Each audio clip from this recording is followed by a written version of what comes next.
Gather around, my children.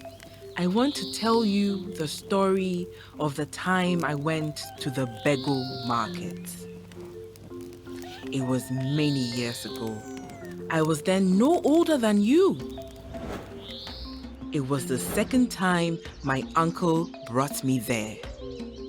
We traveled from the north to Begho. This journey took 2 weeks, and we arrived at the marketplace at the break of dawn, and I was too excited to sleep. Cassie, did you know that people from the forest, the coast, and the savannah regions come to trade in the market? Many different languages are spoken, but that does not prevent us from trading.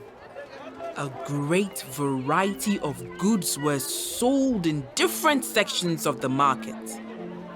But as we arrived, I also witnessed men and women tied to a baobab tree. They were enslaved persons brought to the market with the rest of the goods to be sold.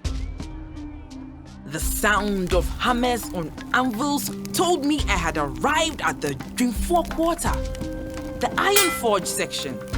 One of the blacksmiths told me, "You can watch us repair and sharpen tools, but you are forbidden to see the transformation of rock into metal. It is our secret." The smelting activities were done far from the houses to protect their secret, but also because the high furnaces made a lot of smoke and were a fire hazard. I went to see the Muslim Kreml Quarter. Muslims were not only trading in this place, they also lived here. The atmosphere was very different. A few people coming out of the mosque, some were praying, and different languages could be heard.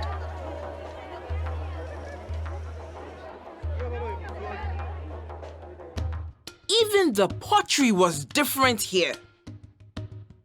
It was red designed painted, while the Bondakile pots shined with mica and had distinctive decorations. It was not surprising to hear the sounds of wild animals in the middle of the market. The food market traded grains such as sorghum, millet, and rice, but also live cattle, alongside a great variety of bush animals, porcupines, baboons, mongooses, and many more. Hunters also displayed the kill of buffaloes and antelopes. You can't imagine the noise and the smell. Cassie, do you want a monkey for dinner? Would you prefer some yams or cocoa yams? I sell plenty of delicious tubers. I couldn't resist. Yams are my favorite. Suddenly, I heard ivory trumpets in the distance. They were used to announce the presence of the chief. I rushed to admire him. Make way for the chief. Make way for the Queen Mother. Such grace. And the elders. Look at the beautiful Canadian and silica beads the elders are wearing. What a sight to see. They wore traditional Begho clothes, woven and produced in Begho. I followed the royal entourage around the Dwabirim Quarter. Some of the elders were exchanging commodities for gold. The merchants used brass and ceramic weights of different shapes and scale to measure quantity of gold with great precision. Many traders brought luxurious objects to the Queen Mother in the hope that she would purchase something. She chose an ivory comb, silica beads, and a spindle haul she intended to use for spinning cotton. At the Brong and Kreml quarters, I saw stalls full of pipes. They were different in shapes and sizes. Some had intricate decorations and designs, while others were plain and simple looking. The artisans and the merchant told me that the large ones are meant for men, while the small ones are for women, and the highly decorated ones are reserved for royals and important personalities. Everyone may afford a pipe. However, not every pipe is affordable. Come sit with us, Cassie. Did you know that smoking has been an important part of people's daily life from the north of Africa to the southern forest regions?